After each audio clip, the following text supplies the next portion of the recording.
What's going on, folks? Michael back on another awesome episode. Today we're going to take a look at my new Heritage revolver. This is my new gun. I just picked this up today. We're going to do an unboxing and I'm going to show you guys about it. Perfect little Christmas gun. It just feels kind of Christmassy or whatever. So yeah, just in time for Christmas Eve. Today's Christmas Eve, and Merry Christmas to everybody. And if you're watching this at a later date, I hope you guys had a great Christmas and hope you guys got a new gun like I did. So let's check it out.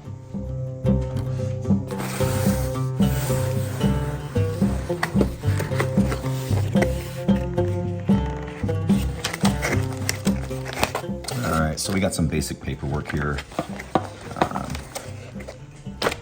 Your ATF pamphlet. Yay. Get a manual in here. It's going to tell you how to operate the weapon, and probably 3/4 of it's going to be about gun safety. But yeah, nice little manual there. Yeah, little price tag for the store. Another warning. NRA membership, looks like. Some cool looking holsters there. I'm going to get a leather holster for this gun eventually, so I can be like a fake cowboy.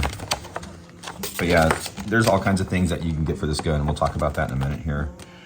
But yeah, there she is.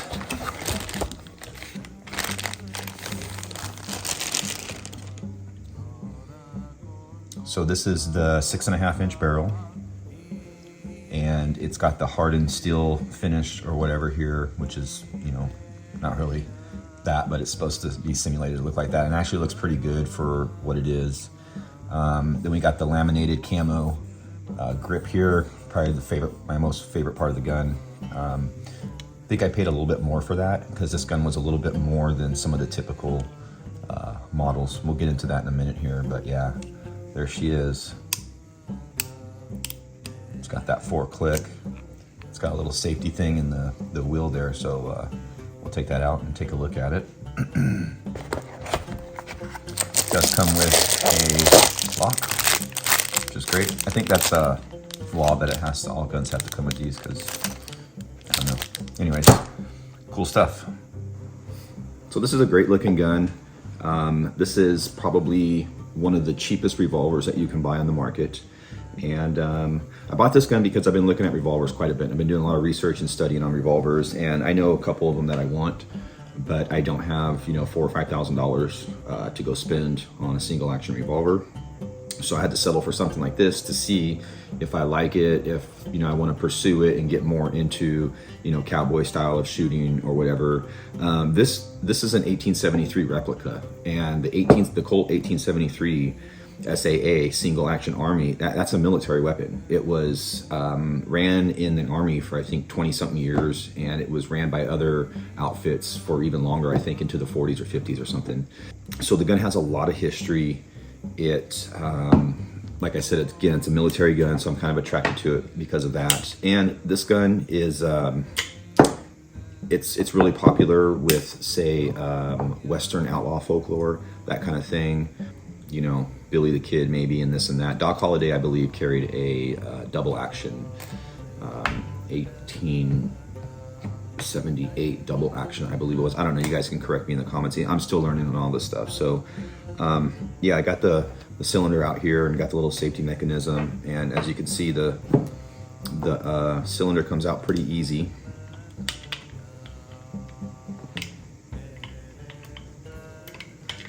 Oh, it's got to be, okay, so it's got to be on the second cock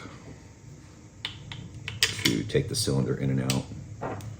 And so, you know, you got a rod here just like you would on a 1873. Now there was some, I just learned recently too, that there was some differences made. Like I think on the original 1873s, there was actually a screw here, and then they went to this push pin or whatever, which they called the black powder frame or something. I don't know. There's a bunch of, like I said, a bunch of history, a bunch of renditions of the original Colt. One thing that does set this gun apart from the other ones is it has a safety here. I'm not really a big fan of this safety. I wish it wasn't there, but it is what it is. And as you will see, there's no firing pin here. So there's actually, the firing pin sits in a little spring-loaded deal here, so it'll actually go. And you're not supposed to dry fire these weapons, as the pin, because it's rim fire, the pin hits right on the edge of where the hole, so it's not a center fire. So it will ding the side of the cylinder barrel here. So, and of course you got, so if we go back to 2 clicks allows the cylinder to go, and we can open this up, load it, and then you can unload it here with your ejector rod. So it all works just like the original Colt 1873. And so yeah, now this is calibered in .22, and I know that would turn a lot of you guys away, but like I said, it's a great introduction to revolvers. This would be a great pistol for my kids to shoot and kind of get introduced to revolvers, because they are a bit different, and a bit different the way you hold them and shoot them compared to what my daughter's been working on. She's been working on striker fire Glocks basically, and so yeah, it'll be a different experience. This gun, I've seen them for cheap as $100, and that's pretty crazy. This one I got for it was retailed at $149. So $160 out the door, the background check and all that stuff. And I think it maybe been a little more expensive because of the grips here. These grips are really nice. This is what they call laminated camo.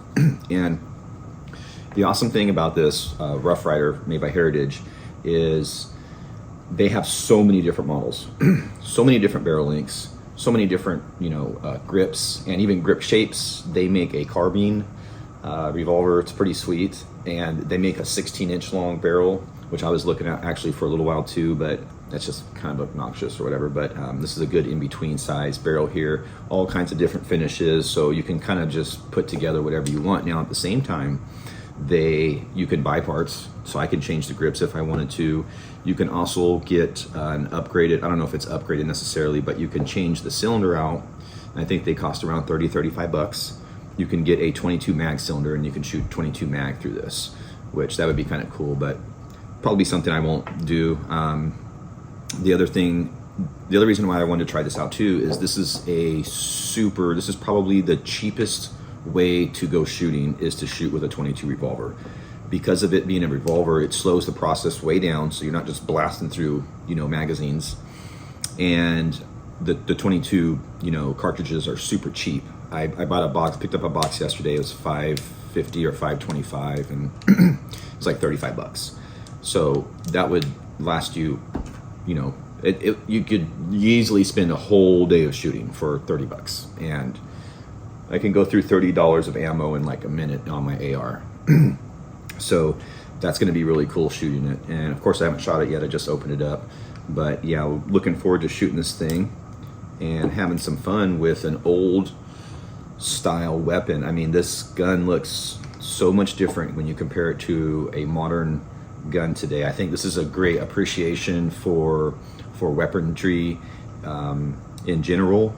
And one of the things that attracts me to guns is the mechanics behind them. I love the mechanics. It kind of reminds me of, especially the semi-automatic weapons, they remind me of an engine almost, because there's a stroke and there's there's an explosion, and the stroke's caused by the explosion. And I'm a gearhead too. I love cars and motorcycles and all that stuff too. So the mechanical aspects for guns is probably half of the attraction for me. So when you have a revolver in your hand and you can hear those noises, they're very satisfying.